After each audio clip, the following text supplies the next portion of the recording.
Over 1 billion people are currently trying to learn a foreign language. And yet, research from MIT shows that fewer than 5% of them will ever reach conversational fluency. The most common reason is not lack of talent, not lack of time, and not even lack of motivation. It is that most people are using the wrong tool for the wrong job, and they do not even know it.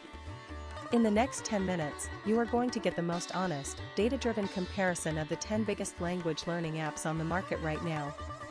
We will break down what each one actually does well, where each one quietly fails you, and, here is the part that surprises most people, why the highest-rated app in every app store might actually be the worst choice for serious learners.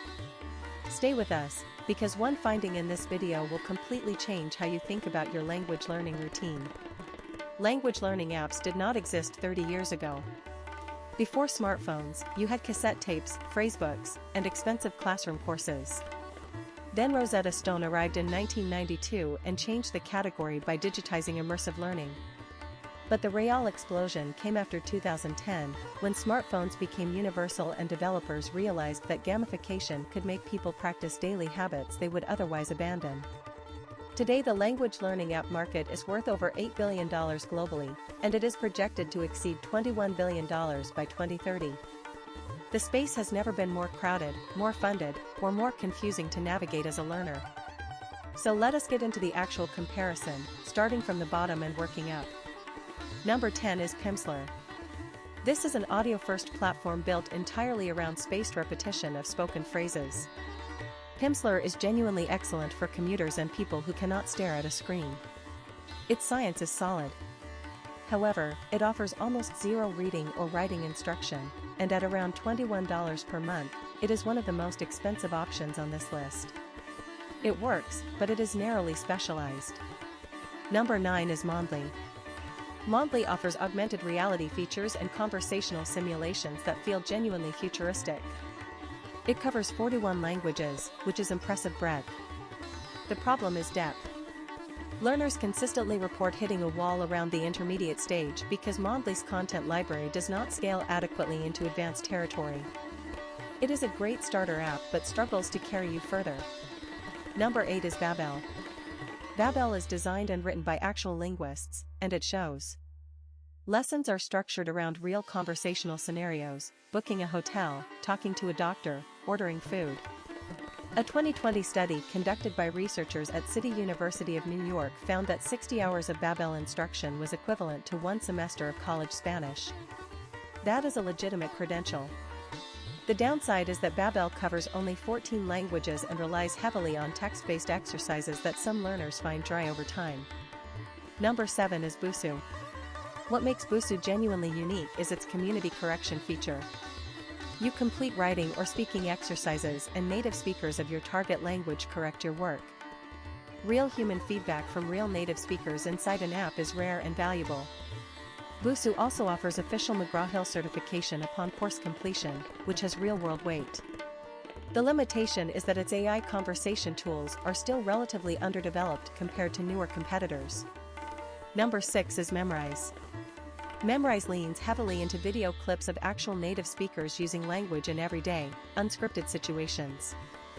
If your goal is to understand how real people actually talk, not how textbooks think they talk, Memrise has a genuine edge.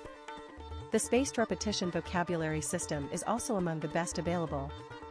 The weakness is that Memrise provides very little grammatical scaffolding, so learners without prior grammar exposure can feel lost quickly. But here's what nobody talks about when comparing these apps. Grammar instruction is deeply unfashionable right now. Every major app has moved away from it in favor of immersive, phrase-based learning. But research from the University of Maryland shows that adult learners who receive explicit grammar instruction reach intermediate proficiency significantly faster than those who rely on immersive exposure alone. Children acquire language through immersion. Adults are cognitively wired differently. Ignoring that difference is costing millions of learners months of progress. Number 5 is Closemaster. This one is almost entirely unknown outside serious polyglot communities, which is a shame. Closemaster uses massive sentence databases from sources like the Tatoeba project to drill vocabulary in full context rather than in isolation. It is ruthlessly efficient for intermediate to advanced learners who already have the basics and want to dramatically expand vocabulary. It is not for beginners. But if you are past the beginner stage and not using Closemaster, you are leaving real progress on the table. Number 4 is HelloTalk. HelloTalk is technically a language exchange app, but its feature set has expanded enough to belong in this comparison.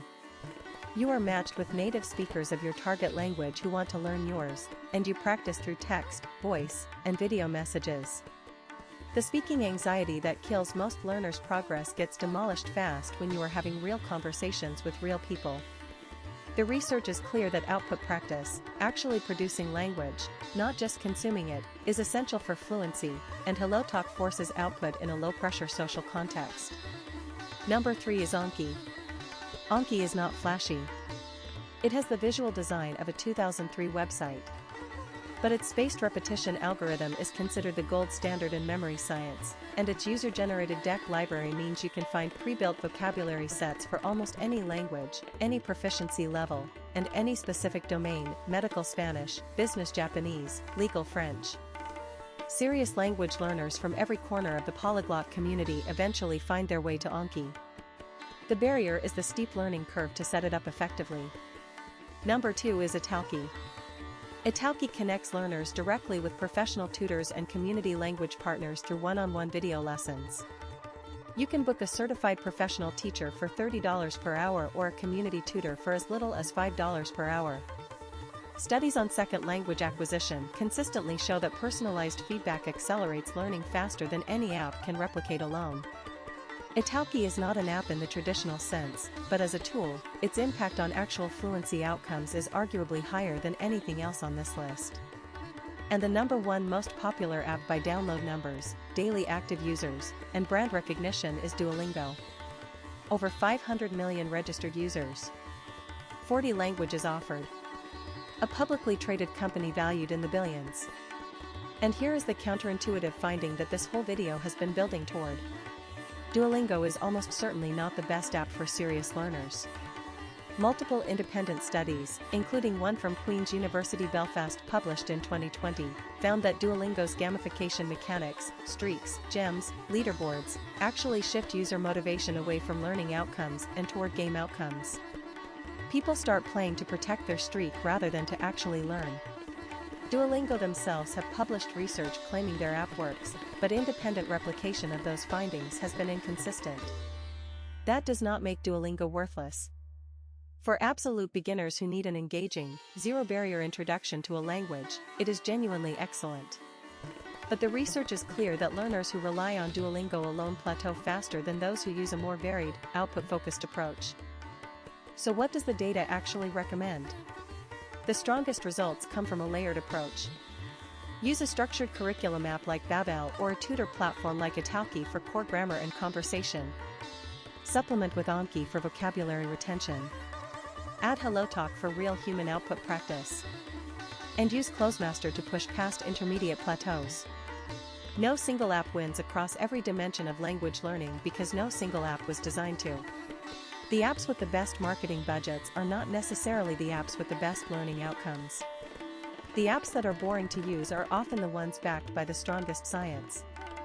And the single highest leverage thing you can do for your language learning right now is shift from passive consumption of language to active production of it, speaking, writing, and being corrected by real human beings. Your strategy matters more than your app. The tool is only as good as the framework around it. And now you have both. Before you go, if you learned something new today, hit that like button right now. It genuinely helps this channel grow. Subscribe to Langbridge for a new video every single day. We will see you in the next one.